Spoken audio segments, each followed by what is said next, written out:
All right.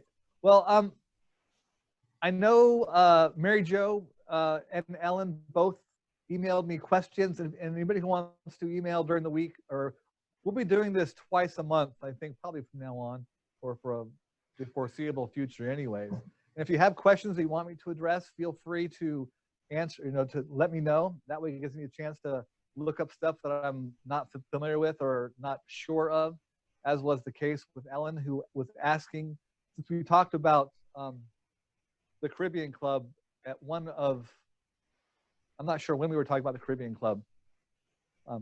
These virtual things are starting to blend together in my head. Yeah, Field Trip Friday.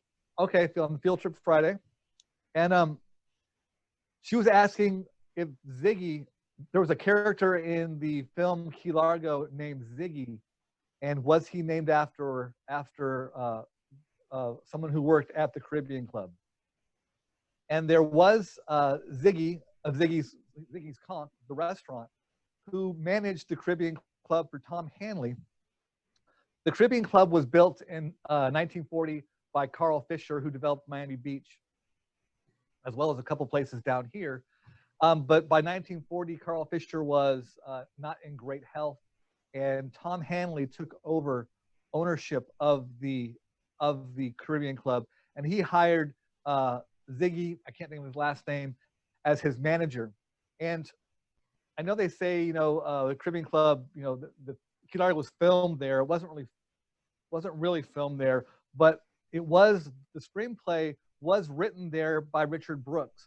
Prior, John Huston, who was the director, wanted to make the film, liked the screenplay by someone named Anderson. It was named Key Largo, but didn't like the content of the play, and he had a different vision in his head about what he wanted the film to look like, or to be like. So he hired Richard Brooks, or Richard Brooks was hired by Warner Brothers to rework the screenplay, and Richard Brooks and John Huston both traveled to Key Largo and stayed at the Caribbean Club while he rewrote the screenplay and developed it.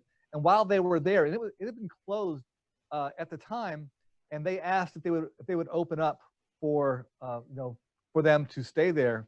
And according to John Huston and some of his books about him, no sooner had they agreed to open it up than suddenly the roulette tables and some of the gaming tables started to appear. And John Huston and Richard Brooks both stayed there at the Caribbean Club, and they did write the screenplay. So it is the birthplace of the movie Key Largo. And Ziggy also liked to cook, as we would all come to know, or not all of us. I was not here at that time, but some people remember. I know George Hummel, who was a local fishing guide when I was working at Lazy Days for 2 lifetimes ago, it seems like, would always talk about Ziggy. He loved to go there because no matter what time of the year it was, he always had some stone crab claws there for George to eat. And when Richard Brooks and John Huston were staying at the Caribbean Club, he was also cooking and serving them food. And so they would have known Ziggy, and that could very well be the reason for the character, because Ziggy's not a super popular name unless you're a comic strip, I guess. And so that there probably is a very good correlation between the fact that there was that the manager of the property they were staying on was named Ziggy, and he was writing a screenplay and kind of inserted that name into one of the characters on there. Ellen, does that get your question for you? Yeah, just a few other things. When I used to first come down to the Keys, that was probably one of my first times was 1987. And we used to walk across the road from the condo and go to Ziggy's. And of course, at that point, his son Ziggy Alan. Sorry, Ziggy Stokey, that was his name. Okay, and he was from Milwaukee, Wisconsin. Oh, look. Yeah. Anyways, his son Alan was running it, and of course, Alan was a character. But my favorite thing was in the bar, there was still a cigarette vending machine, and it said Ziggys Ciggies on it. Oh, awesome. But yeah, yes, thanks. After Tom Hanley left the Caribbean Club, Ziggy went with him, and they ran. And Ziggy was his worked for him down in Marathon. And I don't remember the restaurant or the club down there that they were working at, but I know Rhonda Brewer, who's another local. Craig married to Craig Brewer, who was another great fishing guide. Her mother used to, I want to say, play piano or serve at that restaurant down in Marathon, but I'm not positive. Well, there used to be a piano bar at Ziggys, the originals. I mean, you know, years ago there was a piano bar. That makes And sense. it was, Yeah. and it was, and it was, the piano was, it was an old boat, the bow of an old boat, and the keyboard was, you know, like halfway through the boat. So you'd sit around the bow of the boat, and then the person would play the piano there. So it's kind of, it would have been like right when you walk in the door to the right. Oh, cool. Yeah, it was a pretty awesome spot. Well, I kind of remember that now. Do you remember that, Elaine? I do. I had completely forgotten it, but I kind of remember it now. Yeah, Ziggys. And then Alan and Alan's mother, she ran the kitchen, and Ziggy's wife. And then you had to pay. The waitress had a bank of money, and they had to pay for their meal before it would leave the kitchen. So his mother sat in there with a little cash register, and the waitresses had to pay their meal, and then they could walk it out and they could serve it. It was a pretty cool place. That wouldn't fly today. Wow. You'd like those filet mignon? Probably $35.95 a head. You know where Mandalay Bar had been? Of course, it was wiped out during Irma. Lazy Days, that became Lazy Days after that? Became Lazy Days. But back in the 70s, they used to, on, I think it was Tuesday nights, they would prepare food, and all the people that were on the liveaboards would come to shore, because it was like a pay one price. It was whatever they made, they put it on top of the bar on a tray. You helped yourself. You never knew what it was going to be, but it was always good. Excellent. That's funny. All right. So, are there any questions that anybody has? Brad, I sent can you hear me? Yes, I can. Okay, I sent a thing to Jill, because there was something on Keys history this week that happened about, and it happened in 1943. I remember that. It was about a submarine that sunk with 41 people in it, and it went down in 15 seconds. Do you know anything about that? I know that during the war there were submarines going back and forth along Hawks Channel, and there's as a quick sidelight, there's a great picture of one of the old Keys residents back in the 1940s walking the shoreline in Tavernier, and there's a big like submarine mine with the spikes sticking out, kind of like you had that on that episode of Gilligan's Island, like the ball with the porcupine spines coming out, that had washed up on shore. And there was an interview with Joanne and Johnny McKenzie, who grew up in Tavernier, and during the war they would hear explosions out on the reef, you know, at the Hawks Channel, and then the next day they would like walk up down the shore to see what washed up.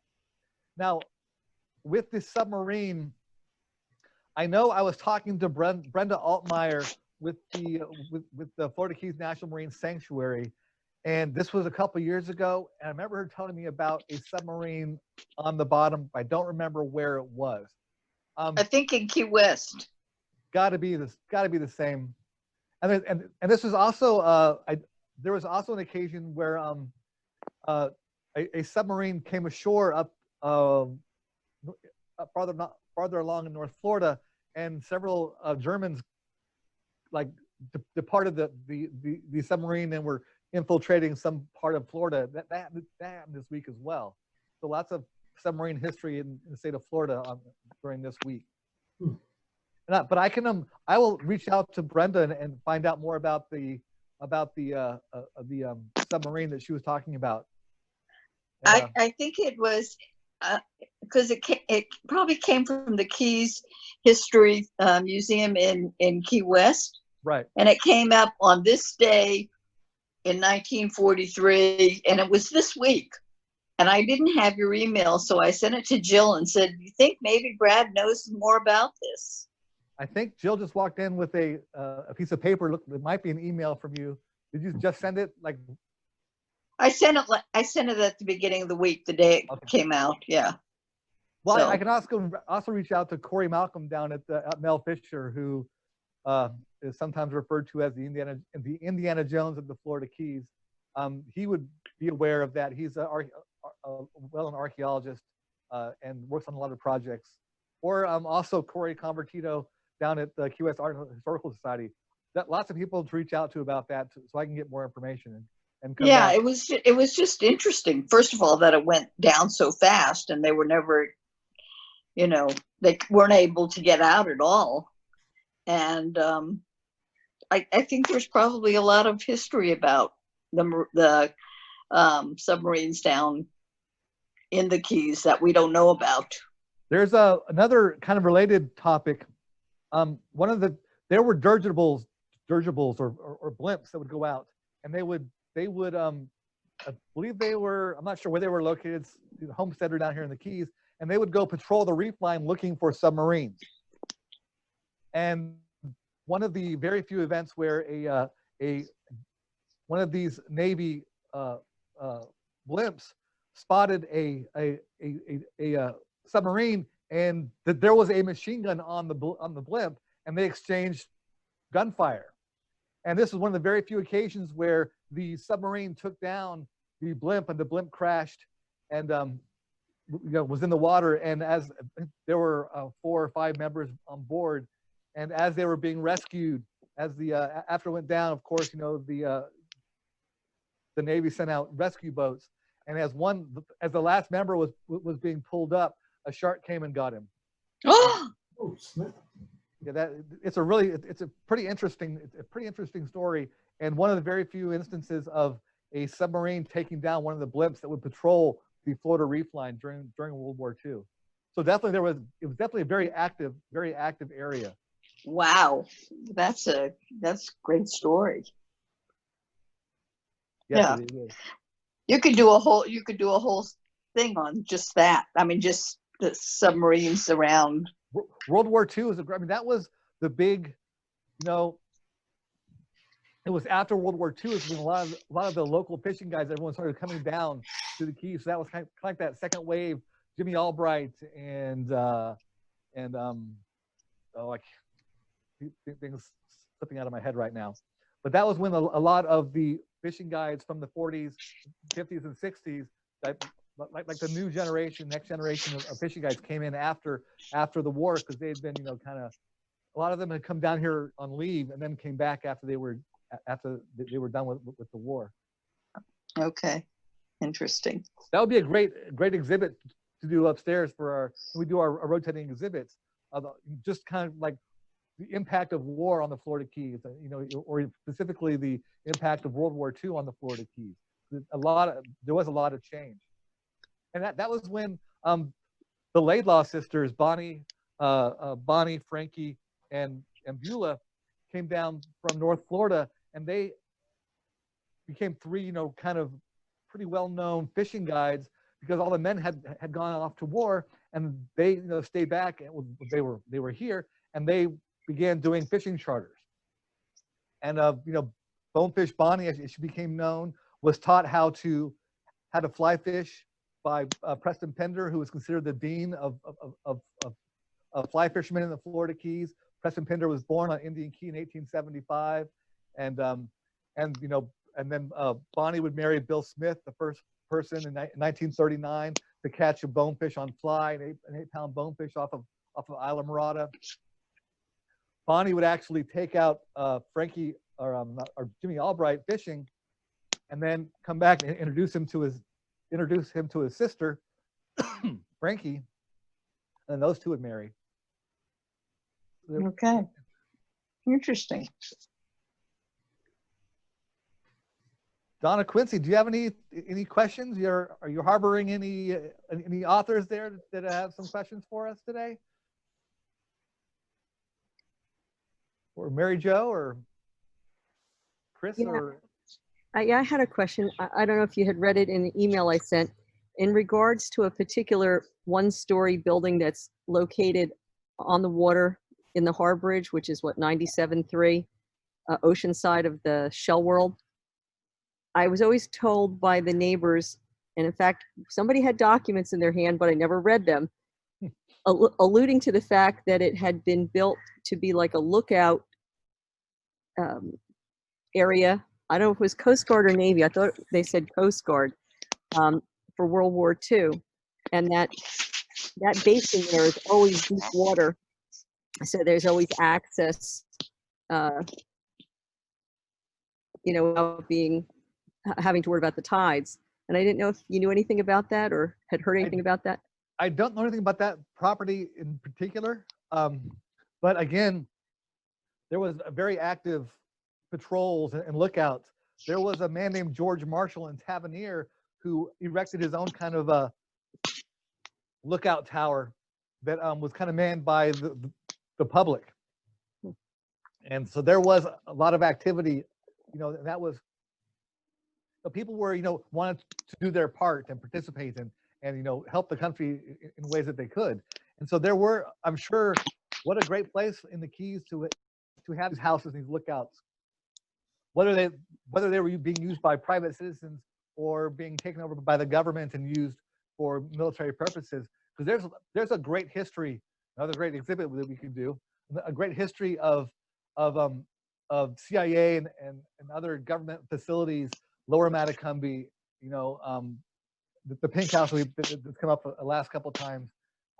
There's some in the Northern Keys above Key Largo that were used by the CIA, and then also during the Cuban Missile Crisis as places to practice the Bay of Pigs massacre and those things. So there is a rich history of involvement of the Florida Keys.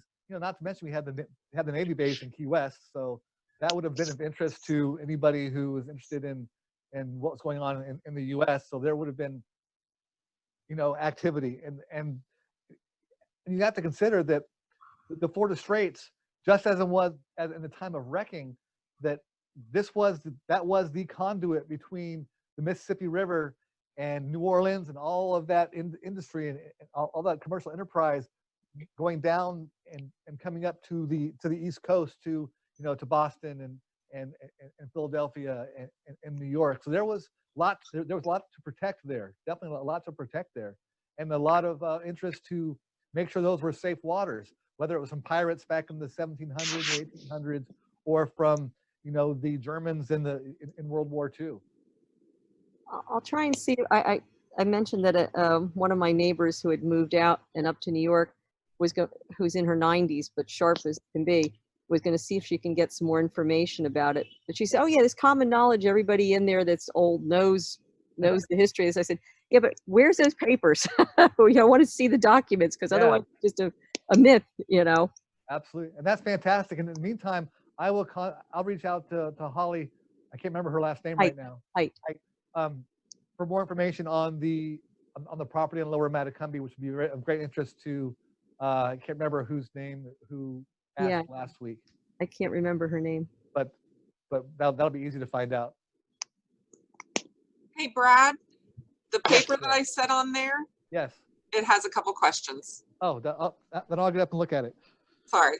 I was a little behind schedule today. I thought we started at 6, and I was all confused, and I didn't get everything to you before then. Well, I did before 6, but not before 5. You're entitled, Jill. But I didn't get my cocktail either. Oh, Right, no. there are 2 questions from Donna Sharp. Cooler there. Hey, What? Hey, Jill, go and check out that whole cooler that Brad has sitting next to him. There's got to be an extra drink in there somewhere. He only brings enough for himself. Oh, a whole 12. See how that works? No, there's like 2 beers in there. I do have a bottle of vodka I could crack There's open one beer if in there need be. now. No worries. I have to make sure I'm nice and responsible. So Donna Sharp wants to know about a lighthouse keeper at Alligator Light during the 1935 Labor Day hurricane.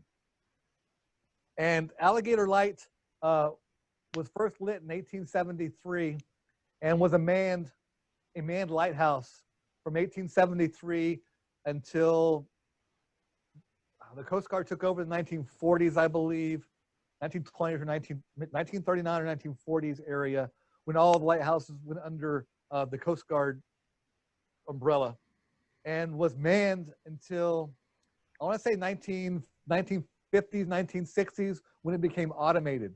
But during the 1935 Labor Day hurricane, it was definitely manned, and they were concerned with keeping the light lit during this hurricane. So, you know,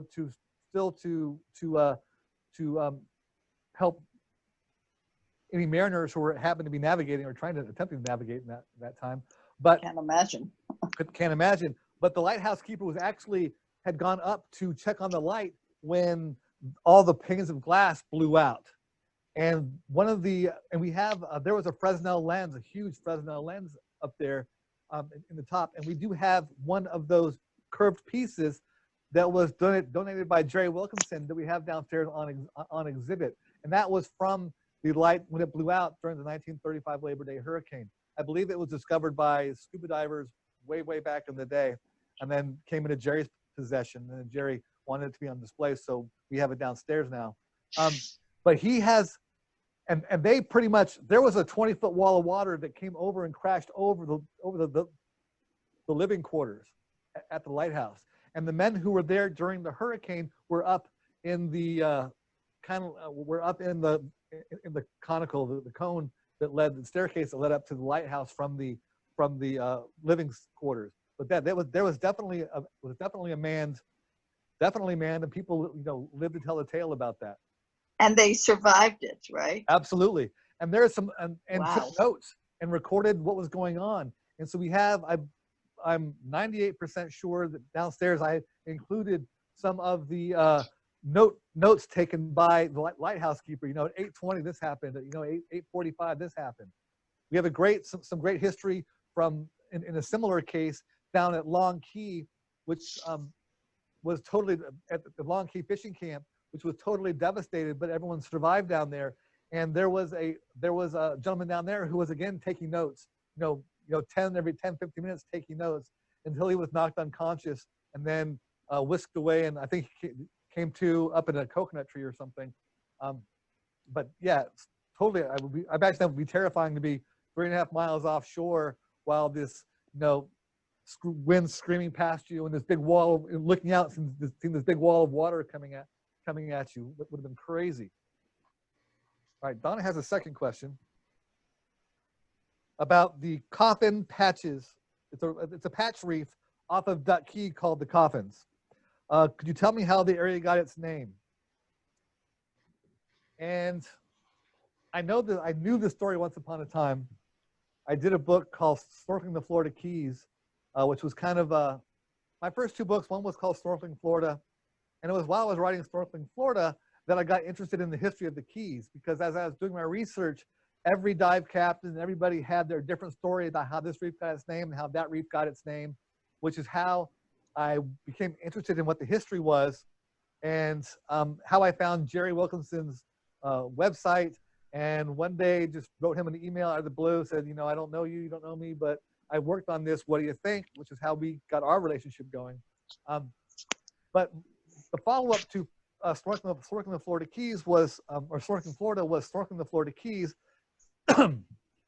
which I pitched to my publisher as a snorkeling guide to the Florida Keys, but which actually came out as a history of some great snorkeling sites in the Florida Keys that had the GPS numbers and you know, what you're going to see, but also what the history is. And I covered this topic. I wrote that book in 2000. It was published in 2013. Brad, would you like me to run downstairs and get a copy of it? I don't think there's one down there, but try. Okay. If there's one down there, but I've covered that topic, and it's, but I don't. But it's been 7 years. I don't remember what it is. Bummer.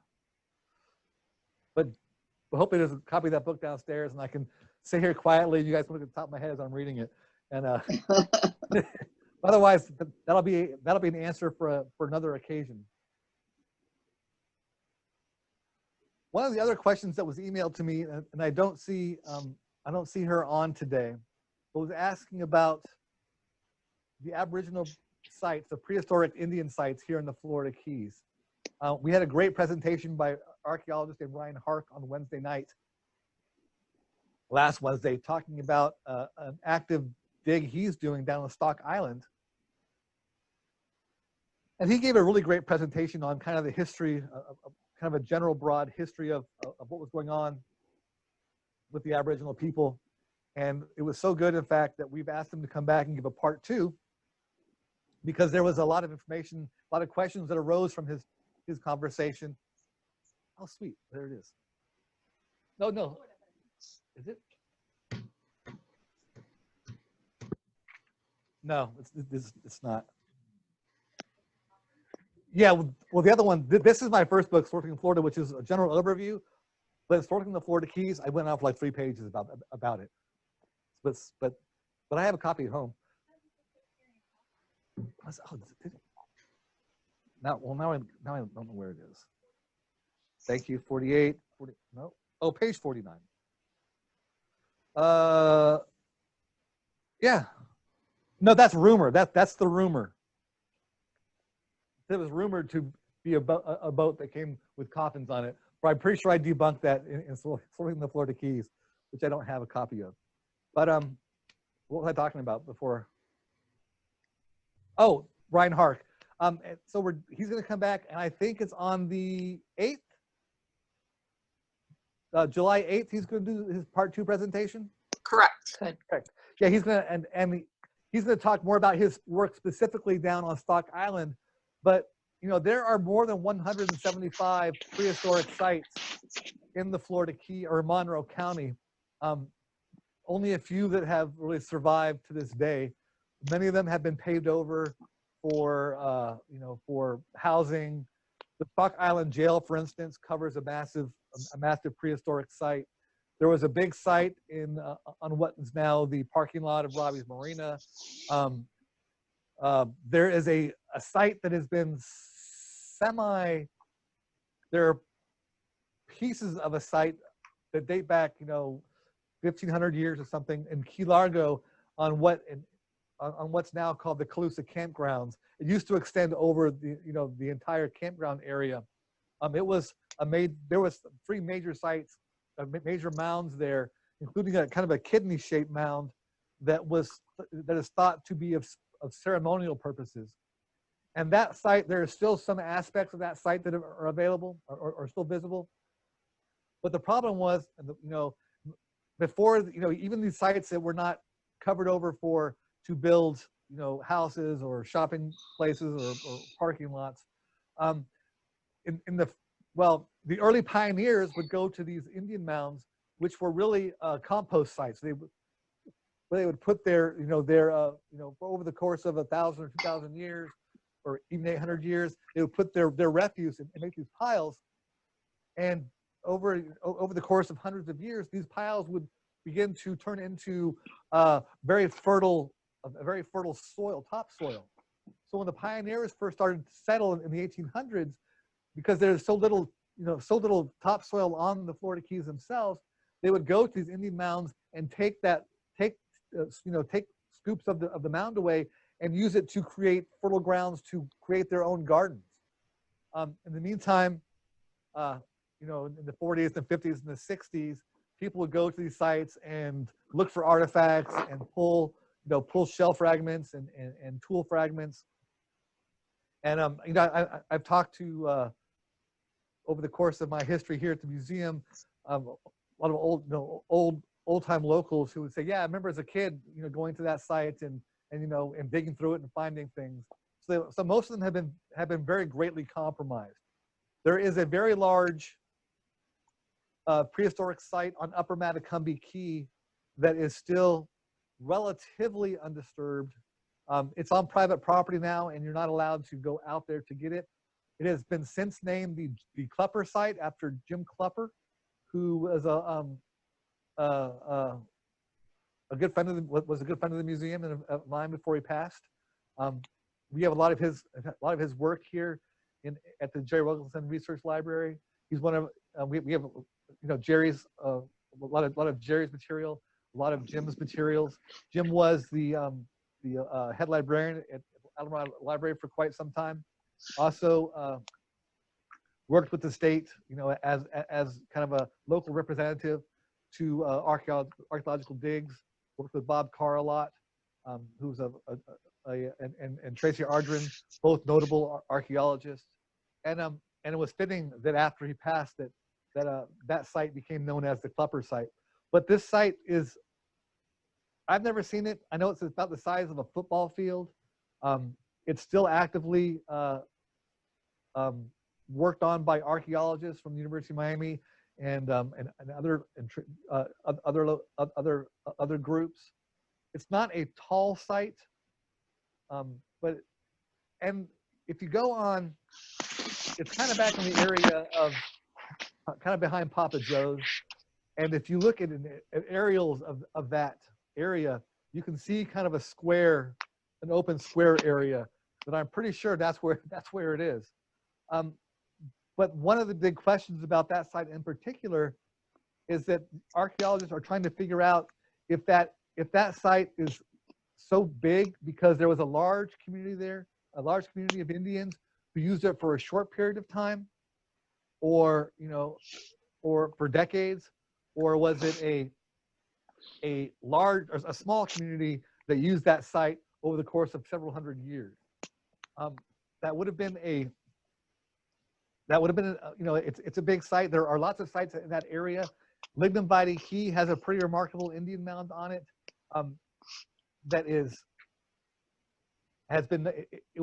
What makes that one different than most other mounds in Monroe County was that was the site of a burial mound. So there's some spiritual and religious connotations to that mound, and they found some. So it wasn't just broken pottery sherds and turtle shells and other fish bones and things like that, which make up the vast majority of most of the scatter sites, the smaller kind of area mounds or the larger refuse mounds that are called Indian mounds. The Lignum Vitae site was actually more religious, and had some kind of burial connotation to it. I'm not sure what exactly it is. But also on Lower Matacumbe Key, which would have been very important for anybody trying to make a living or trying to carve out a life, whether it was 3,000 years ago or 200 years ago for the pioneers.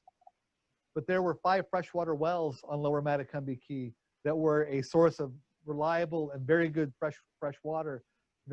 In some of the old records from in some of the charts, they refer to that Lower Matacumbe site as being one of the most reliable sources of fresh water in all of the Florida Keys. And there's not a lot of fresh water in the Florida Keys.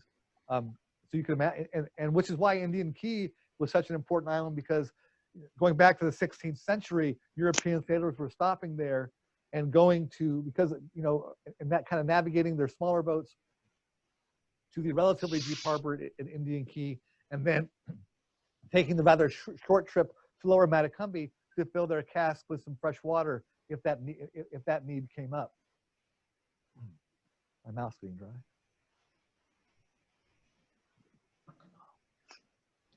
Brett, I have a question. We hear so much about Jerry. Was Jerry born down in the Keys, or did he just end up in the Keys? Jerry was born in, I know this answer, Central Florida. Was it like Lakeland or something? Give me a second. I will confirm that, but keep going, Brad. I'm gonna say Mulberry. I want to say Mulberry, Florida. He was. I know where that is. Yeah, he was in the I want to say Army, maybe not Army, but served.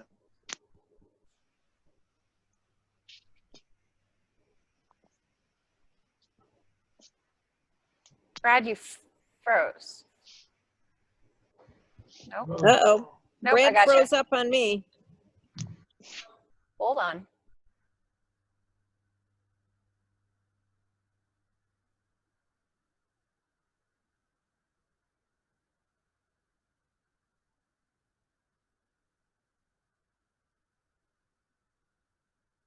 calling all Brads.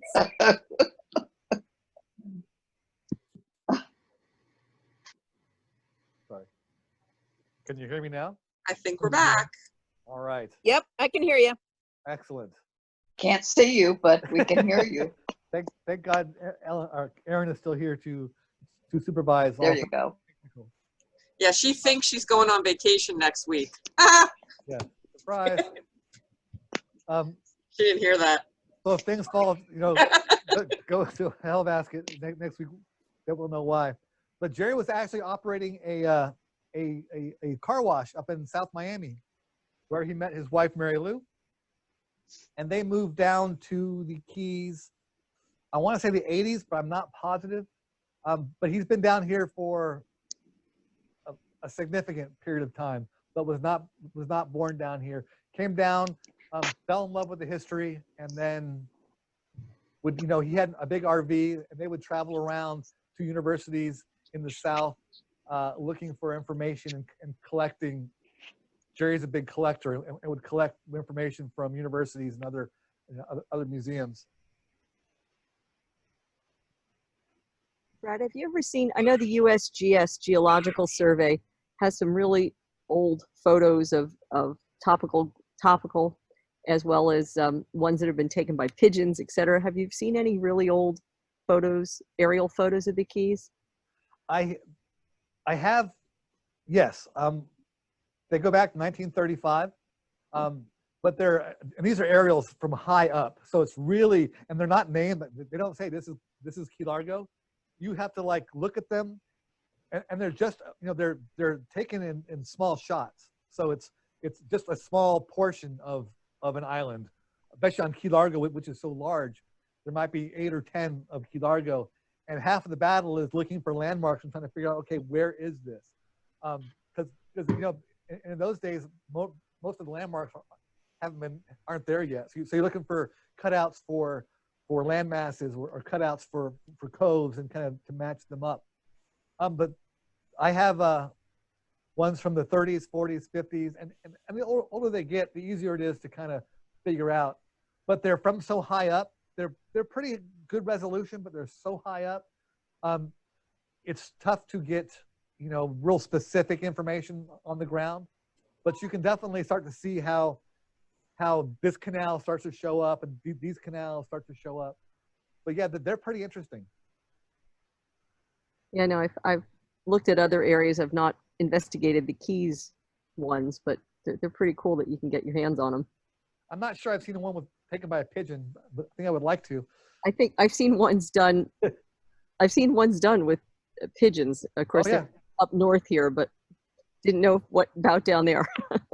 Yeah, there was well, and probably because of such a high military presence in Key West, going back to in the 40s, it was because of the military and their need to bring heavy equipment down to Key West that we got our water, our water resource, and then also in 1943 when the third version of the Overseas Highway opened up.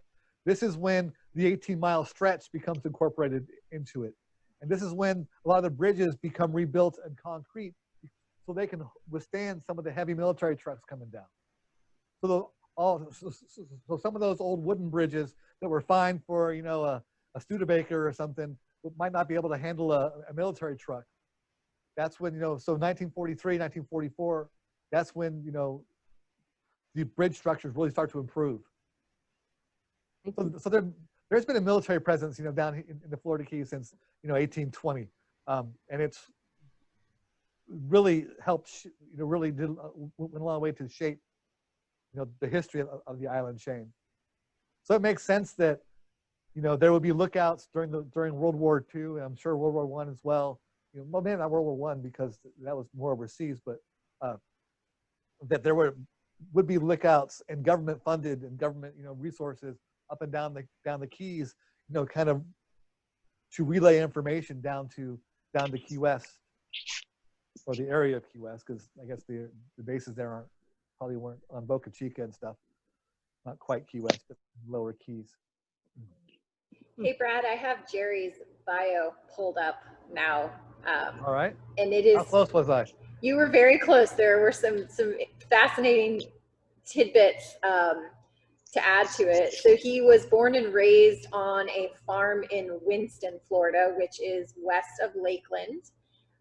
When his father died in 1944, they sold the family farm, moved to Tampa. Jerry quit high school to attend a technical school for welding. And after working as a welder in the St. John's shipyard, he purchased and operated a portable roller skating rink, moving it to towns around Florida. He moved to Key West after the second hurricane of 1947, joined the U.S. Army Air Corps in April of 1948, and served in the Air Force as a drill instructor, electronics instructor, technical writer, and superintendent of ground electronics for 24 years. After retiring, that's when he purchased the automatic full-service car washes in the Miami area and met Mary Lou. And then after losing his main car wash property to eminent domain for the installation of the Metro Rail, he and Mary Lou traveled teaching windsurfing in Key Largo in the winters, guiding river rafting tours on the upper Colorado River in the summers, and he attended Rancho Santiago College in Santa Ana, California for the fall semesters of the following 10 years. Purchased their home in the Upper Keys in 1988, and let's see, those are the highlights of his very interesting path that led him to the Florida Keys. And then he lives adjacent to Harry Harris Park, which is of course where the original Planter community was, and that's what sparked his initial interest in Upper Keys history. Well Thanks, done. Aaron. Thank you. Yep. Boy, aren't we glad that Jerry and Brad got to be such great friends. Absolutely. All the things that our museum has inherited from Jerry has been amazing. You definitely changed the course of my life. I came down here to write fiction books and novels and stuff, and never anticipated this kind of turn of events. But roads fork, and sometimes you take them, and it definitely changed my world. All right. This isn't past history, but I would think today would be a new day in history. How did the opening go today at the museum after being closed? Jill and or Aaron? Honestly, I have no idea. I barely lifted my head off of my computer monitors all day long. I started my day at 7:45 with Rotary Board meeting, had a finance committee meeting, had all kinds of other stuff, and didn't even look out the window, much less. Well, I did hear rain, and I did go get lunch. So I don't know. I did see 3 people that knocked on my door who wanted to introduce themselves, who were new members, due in part from the programming, if I'm not mistaken, the virtual programming. And other than that, I have no idea. I'll let you know tomorrow, Ellen. Thank you. We were ready, I can tell you that. Yeah. I think we're still, it's definitely slow still. I think the majority of our guests today, other than, the folks Jill referenced, were people staying here at the Islander Resort. I know we had some resort visitors come over and visit the museum as well. I know that we do have a new offering in the theater that we're showing now. I did a Starring What? Brad Kelly. I participated, starring Rob Riggle, global investigator, all about the history or some of the alleged history of Black Caesar. It was a really fun program. It's a fun addition I think we have to show. It was a lot of. I filmed that last June down in Key West at Captain Tony's Saloon, which was a lot of fun. And I got 2 of my friends involved, David Sloan and Paul Mentos. That was cool. It was great fun to watch. You did a wonderful job. Thank you. I was not pleased with the second.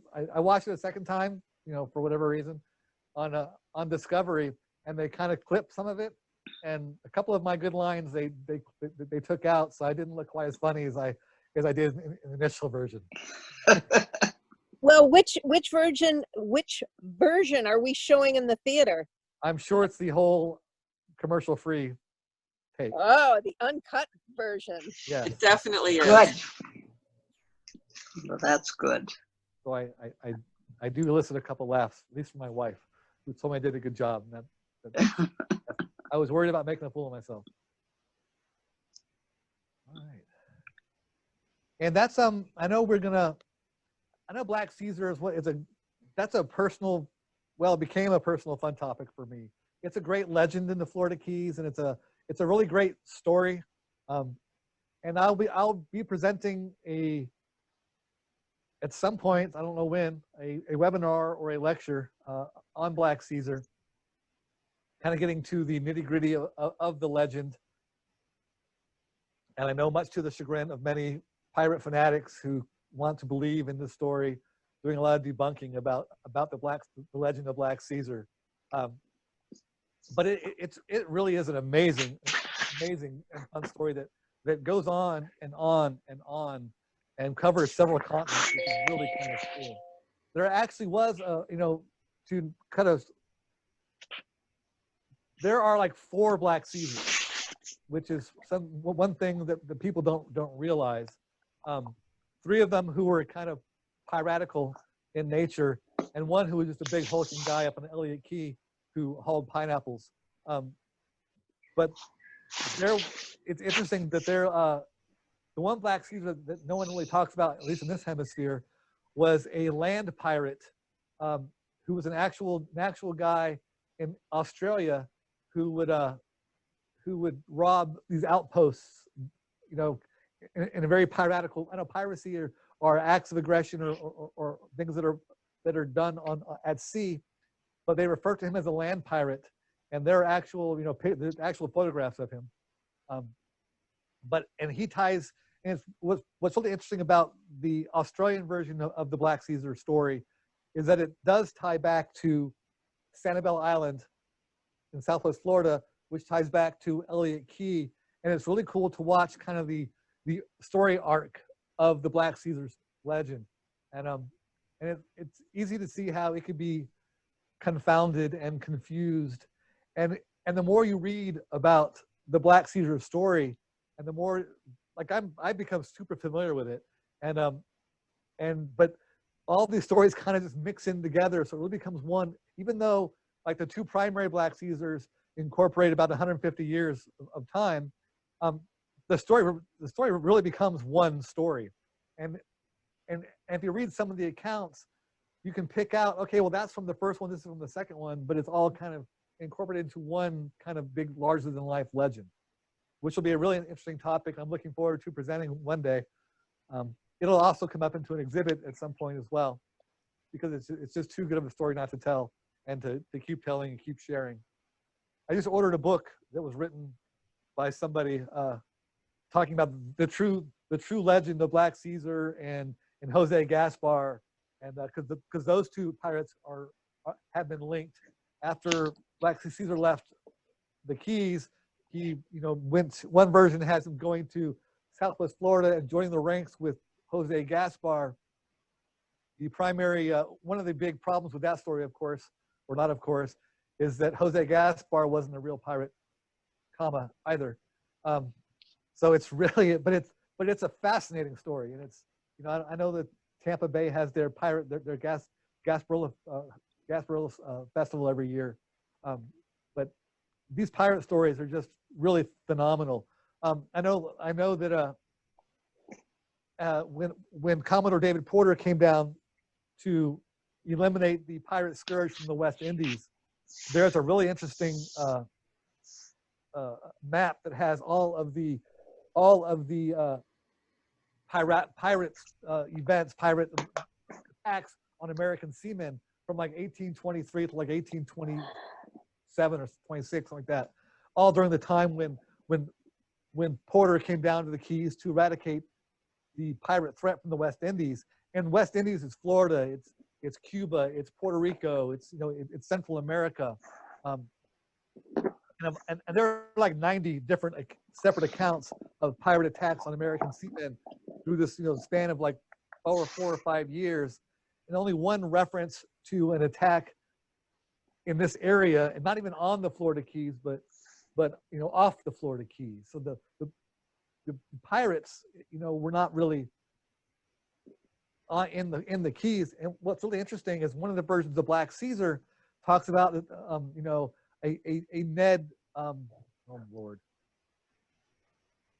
Ned Pent, who tells the story of meeting Black Caesar as a child. And what's really interesting about that story is the actual Pent family who were on Coconut Grove and Marathon and in Key West. Pent Senior, Temple Pent, was actually a guide for Commodore Porter during the 1820s, and who is familiar with the Northern Keys and who was living in Coconut Grove. And if there had been a Black Caesar living on Elliott Key in, you know, 1820 area, you would think that Temple Pent would have known about him and said, "Hey, Commodore Porter, you go check out this, go take care of this pirate up here in Elliott Key," which again never transpires. Just another great wrinkle in the extraordinary tale that is Black Caesar.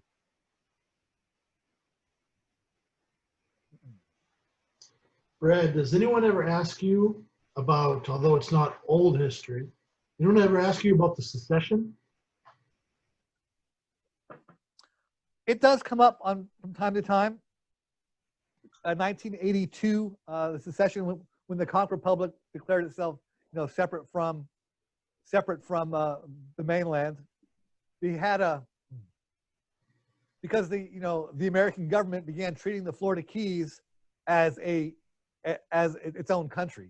Just as in Mexico and Canada, there is a border where you had to show ID and a passport or ID in order to go across the border. In '82, it was Bush Sr. who was some aspect under the president. I don't remember who was the president in '92 or '82. Reagan, who was Reagan's director of was he was the one in charge of that, and he essentially put up a border patrol, a border checkpoint at the top of the Florida Keys, actually on mainland Florida, not even the Florida Keys. But in order to leave the Florida Keys, you had to show ID to prove that you were an American citizen, and you know they were actually looking for drugs. They were looking for, you know, it was said that they were looking for illegal aliens, that people were coming up from Cuba and the Bahamas, or Cuba and Haiti and things, and that was a big human smuggling area. Although there are great reports of, you know, the border, the checkpoint patrol looking in glove compartments where, you know, the aliens were hiding in the glove compartment because they could fit in there. So they were clearly looking for drugs and not people. But because because the government was treating the Keys as its own separate country and totally devastating the economy in the Florida Keys, because, you know, there was a 18-mile backlog, or, you know, backup of traffic trying to getting into the Keys was not a problem, but getting out of the Keys was, you know, near impossible. It took hours and hours and hours. And as you know, there are several bathrooms set up along the 18-mile stretch for people to, you know, to make themselves comfortable during that long, protracted, you know, traffic jam. So, you know, Mayor Wardlow of Key West was trying to spin this into, you know, how do we make this a positive? Which is when he, you know, they went up to Miami and tried to get an injunction to stop it. We're not successful. So on the steps of the Miami courthouse, you know, tomorrow or whatever day it was, you know, the Florida Keys and Key West will secede from the Union. If you're going to treat us like a foreign country, then we're going to become the Conch Republic. And the Conch Republic, you know, Key West was the instigator, but it really is the entirety of the Florida Keys that became the Conch Republic. I still have that book. Story 2 is in my Story from the Florida Keys book, but that one I remember better. What, Chris? Remember the book you gave me when I left? I don't. You gave me a book and you signed the inside of it, wrote a little passage in there. It was The Conch That Roared. Oh, that's a great story of the real thin book, great read Yeah. about the whole Yeah. all the events that happened. Yeah, it's a really fun book. Yep. Probably written in late 80s or mid 80s. Did Peter Anderson write that? No. I don't know. Yeah, Sir Peter Anderson, who was kind of the figurehead of The the Secretary General of the Yeah, Conch Secretary Republic General. was his official title. He's the one who would give the passports to people. You go to his office. He passed several years ago, but there used to be like a Conch Republic kind of embassy, and you could go and get your passport and buy all your flags and T-shirts and things there as well. Great marketing scheme the Conch Republic was. Yeah. Still is. Still, yeah, absolutely, And it was trademarked and monetized and continues to be. absolutely, yeah. What was the title of it? The Conch That Roared? The Conch That Roared, yes. Huh. I believe it has a conch shell that maybe arms and a face on it, or just I'm not sure. But it's a great, easy, fun read. It kind of gives the whole kind of backstory. Yeah, it's a really good read. It's quick. It's a day at the beach or something. It's done. I had friends trying to get up to the airport and got stuck in that traffic for forever. Exactly. Does anybody else have any last questions before we wrap up this latest version of Cocktails with the Curator? Mm-hmm. Well, thank you all for tuning in. Thank you. Okay. Thanks, so everybody, much. for joining us. Thank Okay, you. always fun. Bye. Thank Good Bye. night. Thank you. Bye.